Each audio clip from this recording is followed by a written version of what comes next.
Hello students, तो देखिए हमारे पास क्वेश्चन है to obtain a magnification of +2 with a concave mirror of radius of curvature 60 centimetre the object distance must be. तो देखिए concave mirror दिया हुआ है जिसका मैग्निफिकेशन 2 आ रहा है लिखा है और उसकी रेडियस ऑफ कर्वेचर भी बता दिया है 60 सेंटीमीटर। देखिए कॉन्केव मिरर के लिए रेडियस और फोकस दोनों ही नेगेटिव साइड में होता है, इसलिए मैंने यहाँ पे -60 लगा दिया और फोकस जो है रेडियस ऑफ कर्वेचर का आधा होता है तो वो निकल जाएगा -30 सेंटीमीटर।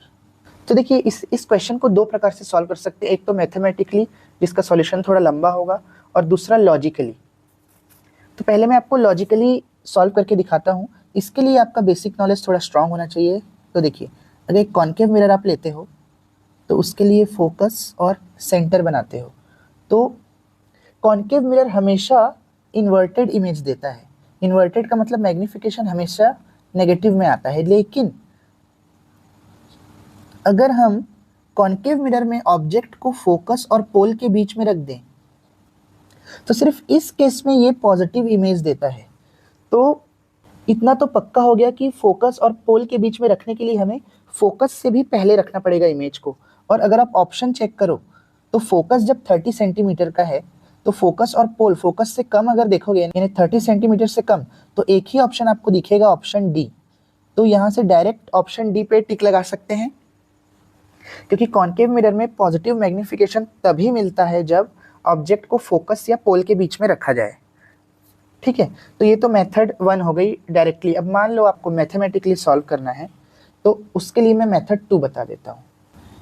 तो देखिए मैग्निफिकेशन +2, रेडियस ऑफ कर्वेचर और फोकस, ये तीनों चीज़ हमें पता चल गई। तो अब सबसे पहले मिरर के लिए मैग्निफिकेशन का फॉर्मूला लिखता हूँ मैं, -v/u ये होता है। अब देखिए मैग्निफिकेशन कितना दिया हुआ है, +2, तो यहाँ से -v/u, तो यहाँ से मैं u की वैल्यू निकाल लेता हूँ -v/2। देखिए u को इधर शिफ्ट कर दिया और 2 को इधर शिफ्ट कर दिया, तो u की वैल्यू निकल गई -v/2। इसे इक्वेशन 1 नाम दे देते हैं। अब एक बार लगाते हैं मिरर फार्मूला। तो देखिए मिरर फार्मूला क्या होता है, 1/f is equal to 1/v plus 1/u। देखिए 1/f दिया हुआ है -30। ध्यान रखिए साइन का बहुत इंपॉर्टेंट रोल रहता है लेंस या फिर मिरर वाले क्वेश्चंस में। तो किसके लिए फोकस नेगेटिव है पॉजिटिव है ये सब आपको ध्यान रखना है। तो यहाँ कॉन्केव मिरर दिया हुआ है इसलिए इसके लिए फोकस नेगेटिव में ही रखना है, 1/v प्लस 1/u। अब देखिए हमें निकालना u है तो v को रिप्लेस करना पड़ेगा। तो यहाँ से u की वैल्यू नहीं निकालता मैं यहाँ से v की वैल्यू निकालता हूँ, तो वो आ जाएगी 2u और माइनस में।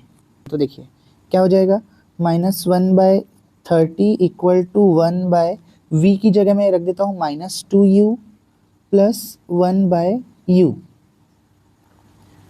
इसे कैसे सॉल्व करेंगे आगे, 1/30 is equal to -1/2u plus 1/u। देखिए -1/30 इक्वल टू 2u और u का एलसीएम आ जाएगा 2u और इधर आ जाएगा -1 प्लस u तो है 2 मिसिंग है, तो 2 से 1 को मल्टीप्लाई करेंगे तो आ जाएगा 2। -1/30 इक्वल टू -1 प्लस 2 मतलब कि +1/2u। ठीक है, दोनों साइड रेसिप्रोकल कर देता हूँ, तो -30 इक्वल टू आ जाएगा 2u -30, 2 को लेफ्ट हैंड साइड भेजेंगे तो डिनोमिनेटर में आ जाएगा u। देखिए काटेंगे तो 15, तो देखिए यहाँ से u निकल गया -15 सेंटीमीटर। अब मान लो ऑप्शन नहीं होता और ये क्वेश्चन सॉल्व करने के लिए आता तो इसे 2 इक्वेशन बना के सॉल्व किया जा सकता था। यहाँ पे मैं छोटा सा चीज़ और लिख देता हूँ, फ्रॉम इक्वेशन 1। तो देखिए अगर आपको ये वीडियो अच्छा लगा हो और समझ में आया हो तो वीडियो को लाइक और चैनल को सब्सक्राइब ज़रूर करें। Thank you.